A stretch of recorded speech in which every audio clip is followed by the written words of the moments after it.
5 August ছাত্র জনতার অভ্যুত্থান দিবস, সরকারি ছুটি ঘোষণা।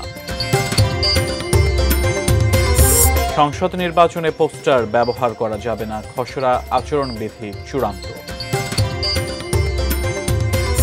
এবং এবার ইলিশের দাম নির্ধারণের প্রস্তাব, মিশ্র প্রতিক্রিয়া ক্রেতা বিক্রেতাদের।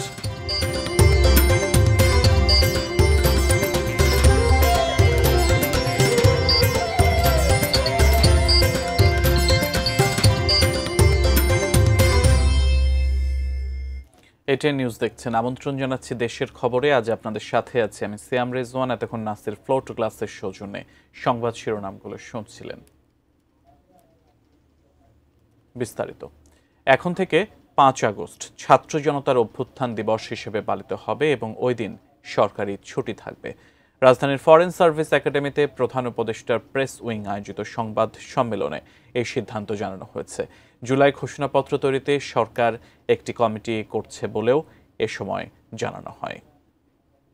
জুলাই প্রোক্লেমেশন ছাত্র জনতার একটা দাবি, তো জুলাই প্রোক্লেমেশনটা যাতে খুব 5ই আগস্টের আগে এটা দেওয়া যায় সেই জন্য একটা কমিটি করা হয়েছে। এই কমিটির নেতৃত্ব দিবেন হচ্ছে ডক্টর ওয়াহিদুদ্দিন মাহমুদ, আমাদের প্ল্যানিং অ্যাডভাইজার।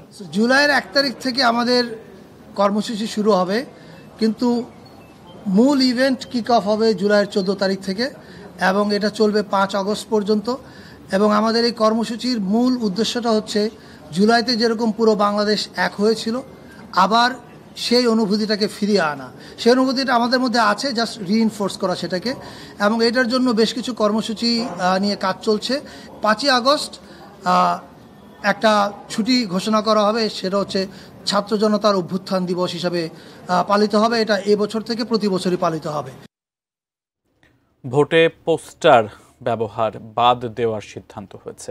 একটি প্ল্যাটফর্ম থেকে সব প্রার্থী যেন ইশতেহার ঘোষণা করতে পারে তার বিধান সংযুক্ত করা হয়েছে বলে জানালেন নির্বাচন কমিশনার আবুল ফজল মোহাম্মদ সানাউল্লাহ। সকালে দল ও প্রার্থীর আচরণ বিধিমালা ও সংসদীয় আসনের সীমানা নির্ধারণ নিয়ে কমিশন ভবনে সভা শেষে সাংবাদিকদের তিনি একথা জানান। আজকের মূল আলোচনাটা হয়েছে রাজনৈতিক দল এবং প্রার্থীর আচরণবিধি সংক্রান্ত।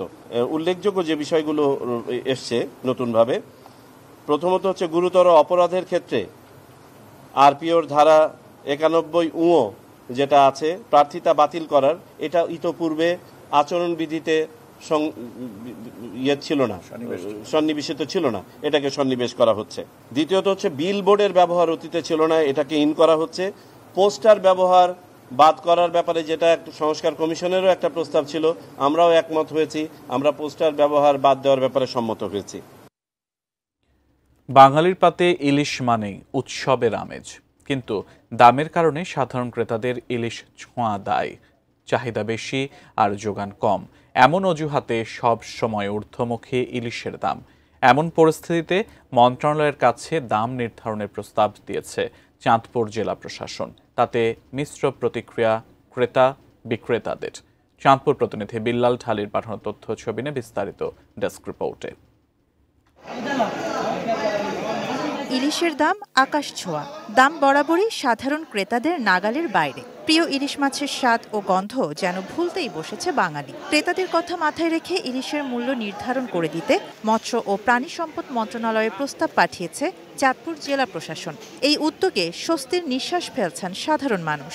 দোকান এক দোকানে সেম মাছ ধরুন 700 গ্রাম 800 গ্রাম মাছগুলা এক দোকানে আছে 1600 টাকা, এক দোকানে 1400 টাকা, এক দোকানে 1500 টাকা। আমাদের কিছু করার নাই, ওনারা যা বলতেছে আমাদের ওই দামে কিনা লাগতেছে। সরকার যদি একটি মূল্য নির্ধারণ করে দেয়, এটা আমাদের জন্য অবশ্যই ভালো হবে। তবে সরকারিভাবে মূল্য নির্ধারণের পক্ষে নন ইলিশ ব্যবসায়ীরা। তাদের দাবি, উন্মুক্ত নিলামে ইলিশ বিক্রি হয় এবং সেখানে কোনো সিন্ডিকেট নেই। সরবরাহ কম বলেই আসলে ইলিশের দাম বাড়তি। এখানে মাছের আমদানি যত বেশি হবে দাম তত কম হবে, আমদানি কম হবে মাছের দাম বাইরে যাবে। 100 কেজি মাছ ফিল আপ করতে যায় একজনে 1 লাখ টাকা মাছ মূল্যাইছে, আমি মূল্যাইতে 1,20,000 টাকা প্রয়োজন হিসাবে নিয়ে গেছি। তো সেই কারণে বাজার যদি বেড়ে যায়, তো এটার জন্য তো ঘাট দেয় না, এটার জন্য তো আমরা ভুক্তরা থাকি। পচনশীল পণ্যের মূল্য এভাবে নির্ধারণ করা সম্ভব নয়, ঠিকও হবে না বলে মনে করেন এই ব্যবসায়ী নেতা। গত 3 বছর যাবৎ গ্র্যাজুয়ালি দেখছি ইলিশের উৎপাদন কিন্তু কমছে। তো ইলিশ উৎপাদন কেন কমছে, এই বিষয়ে সরকারের আরও গবেষণা করা উচিত, আরও উদ্যোগ নেওয়া উচিত। ইলিশের উৎপাদন বাড়লে দাম নির্ধারণ করে দেওয়া লাগবে না, দাম মানুষের নাগালের মধ্যে এমনিতে চলে আসবে। ইলিশের বাজার নিয়ন্ত্রণে আনতে সিন্ডিকেট ভাঙা জরুরি বলে মনে করেন জেলা প্রশাসন। এই ইলিশ যদি তাদের যে উৎপাদন খরচ বা ধরার খরচ, তাদের পরিবহন খরচ বা তাদের সংরক্ষণ খরচ, সেইটাকে যদি হিসাব করে এটা মূল্য নির্ধারণ করা হয়, সেই মূল্য অনুযায়ী ইলিশটা যদি বিক্রয় হয়, তাহলে আমাদের সাধারণ যারা মানুষ আছে, মধ্যবিত্ত মানুষ আছে, তারা হয়তো ইলিশটা কিনতে পারবে। এখন দেখার বিষয় মন্ত্রণালয়ে পাঠানো এই প্রস্তাব কতটা কার্যকর হয়। শাহানা জাহান, ডেস্ক রিপোর্ট, ATN নিউজ। দেশের খবর দেখছেন, সময় হলো বিরতিতে যাবার। ফিরে অন্যান্য খবরের সাথে আরও যা থাকছে। জনবল সংকটে বন্ধের পথে কুমিল্লার 2 হাসপাতালের ICU।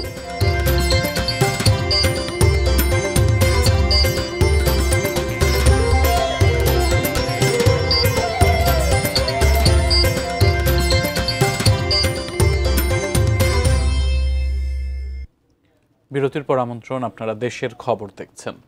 কুমিল্লা শহরের অন্যতম প্রধান সমস্যা জলাবদ্ধতা। বিশেষ করে ভারী বৃষ্টিপাতের পর শহরের রাস্তাঘাট ও বিভিন্ন এলাকা তলিয়ে যায়, যা জনজীবনকে বিপর্যস্ত করে তোলে। কুমিল্লার চাঁদপুর এলাকা থেকে বিস্তারিত জানিয়েছেন প্রতিনিধি হুমায়ুন কবির জীবন। কুমিল্লা শহরের অন্যতম একটি সমস্যা জলবদ্ধতা, এবং এই জলবদ্ধতা বিভিন্ন সড়কে কিন্তু দেখা যাচ্ছে। বিশেষ করে নগরীর বিচিক শিল্পনগরী, চাঁদপুর এলাকা এবং এছাড়াও শাকতলা এলাকায় অনেক জায়গায় কিন্তু এই জলবদ্ধতা কিন্তু সীমাহীন ভোগান্তি পোয়াচ্ছেন নগরবাসী। বিশেষ করে আমি এই মুহূর্তে যে জায়গাটিতে এসেছি সেটি হলো নগরের চাঁদপুর এলাকায়। এই সড়কে কিন্তু সামান্য বৃষ্টি হলে কিন্তু জলবদ্ধতা দেখা যাচ্ছে। সেই সাথে কিন্তু এই পানি কিন্তু আসলে 12 মাস দেখা যায়। এলাকাবাসী এবং পথচারী চালক সবাই বলছেন এই ভোগান্তি থেকে তাদেরকে মুক্তি দেওয়ার জন্য। এছাড়াও যদি নগরের অন্য জায়গায় আমি যদি বলি যে আসলে বৃষ্টি হলে কিন্তু জলবদ্ধতা দেখা দিচ্ছে, এবং এছাড়াও সিটি কর্পোরেশন যে সকল ড্রেন রয়েছে সেগুলি কিন্তু পরিষ্কার পরিচ্ছন্নতা না থাকার কারণে পানি আটকে যাচ্ছে, যার ফলে কিন্তু এখানে মশাও কিন্তু উৎপাদন হচ্ছে, এবং নগরে কিন্তু মশার ওষুধও দেওয়া হচ্ছে না বলে এখানকার মানুষজন অভিযোগ জানান। তো সব কিছু মিলে আসলে বলা যেতে পারে যে কুমিল্লায় যে জলবদ্ধতা সেটি কিন্তু আসলে সমাধান হচ্ছে না। সেই সাথে নগরবাসী দাবি জানিয়েছেন যে সকল সড়কে জলবদ্ধতা রয়েছে সেগুলো যেন দ্রুত সমস্যা সমাধান করে এবং নগরের মানুষকে জলবদ্ধতার হাত থেকে রক্ষা করবে। ডেঙ্গুর পাশাপাশি সারা দেশে বাড়ছে করোনা সংক্রমণ। সতর্কতার পরামর্শ দিচ্ছেন জনস্বাস্থ্য বিশেষজ্ঞরা। দেশের হাসপাতালগুলো যখন প্রস্তুতি নিচ্ছে করোনা মোকাবেলার, তখন জনবলের অভাবে বন্ধ হতে চলেছে কুমিল্লার 2টি সরকারি হাসপাতালের ICU ইউনিট। কুমিল্লা প্রতিনিধি হুমায়ুন কবিরেরই পাঠানো তথ্য ছবিতে এবার একটি ডেস্ক রিপোর্ট দেখুন। 2020 সালের করোনা মহামারীকালে কুমিল্লা জেনারেল হাসপাতাল ও কুমিল্লা মেডিকেল কলেজ হাসপাতালে স্থাপন করা হয় 2টি নিবিড় পরিচর্যা unit. Emergency response and pandemic preparedness প্রকল্পের আওতায় ইউনিট দুটিতে লোকবল নিয়োগ দেওয়া হয়, যার মেয়াদ শেষ হয়ে যায় গত ডিসেম্বরে। প্রায় 8 মাস ধরে চিকিৎসক ও স্টাফদের বেতন ভাতা বন্ধ। অনেকটাই বেহাল অবস্থায় পড়ে আছে 150 কোটি টাকার সরঞ্জাম সহ 60টি ICU বেড। এ অবস্থায় 3 জন চিকিৎসক ও 4 জন নার্স দিয়ে চালু রাখা হয়েছে কুমিল্লা জেনারেল হাসপাতালে 30টি ICU বেডের মাত্র 10টি। তার মধ্যে সেবা দেওয়া সম্ভব হচ্ছে মাত্র 5টি বেডের রোগীদের কারণে আমাদের এখন অর্ধেক লোকবল নিয়ে আমরা চালাচ্ছি এবং অর্ধেক বেড আমরা সেবা দিতে পারছি। তো সে কারণে 10টা বেড চালু থাকার কথা থাকলেও ICU হিসেবে আসলে চলছে এখন 5টা বেড। আলাদা করে কোভিড আইসোলেশন ইউনিট আছে, কিন্তু সেটাও চালু করতে গেলে লোকবলের প্রয়োজন, যেটা এখন খুবই সংকট। বর্তমানে করোনার চিকিৎসা নিতে এসে জেলার সর্বোচ্চ বিশেষায়িত ইউনিটের এমন বেহাল অবস্থা দেখে দিশেহারা রোগী ও স্বজনরা। কুমিল্লা জেনারেল হসপিটালের ICUর জন্য জনবল এবং সরকারিভাবে যেই প্রকল্পটা রয়েছে সেই প্রকল্পটা সচল রাখা খুবই জরুরি মনে করছি। সরকারের কাছে বিনীত আবেদন যাতে আমাদের কুমিল্লা এই সদর হসপিটালের ICUগুলোর ব্যবস্থা পর্যাপ্ত পরিমাণ নেয়।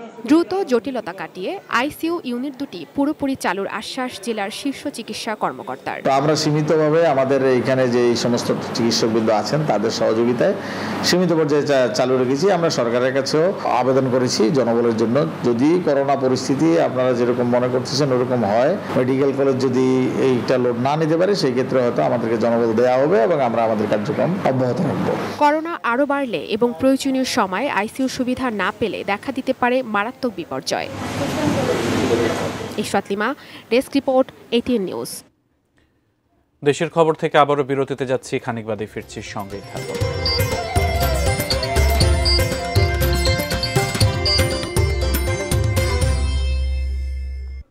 আবার আমন্ত্রণ, দেখছেন দেশের খবর। দেশীয় ফল খায়, বেশি করে গাছ লাগায়, এ প্রতিপাদ্য নিয়ে দেশব্যাপী শুরু হয়েছে ফল মেলা। সকালে কুমিল্লার খামারবাড়ি প্রাঙ্গণে 3 দিন ব্যাপী এ মেলার উদ্বোধন করেন কৃষি সম্প্রসারণ অধিদপ্তর কুমিল্লা অঞ্চলের অতিরিক্ত পরিচালক মোহাম্মদ আজিজুর রহমান। মেলায় আসা দর্শনার্থীদের মাঝে ফলের বৈশিষ্ট্য ও পুষ্টিগুণ তুলে ধরা হয়। ঝিনাইদহে মেলার 5টি স্টলে আম, জাম, কাঁঠাল, কলা, জামরুল, লেবু, ড্রাগন সহ প্রায় অর্ধশত মৌসুমী ফল পরিবেশন করা হয়। মেহেরপুর জেলা প্রশাসন ও কৃষি সম্প্রসারণ অধিদপ্তরের যৌথ উদ্যোগে 3 দিন ব্যাপী ফল মেলা আয়োজন করা হয়েছে। ফল চাষে জনসচেতনতা বাড়ানোই মেলার মূল লক্ষ্য বলে জানান মেলার আয়োজকরা। এছাড়া নাটোর ও মাগুরায় 3 দিন ব্যাপী ফল মেলার উদ্বোধন করা হয়েছে। যেখানে জান্নাতে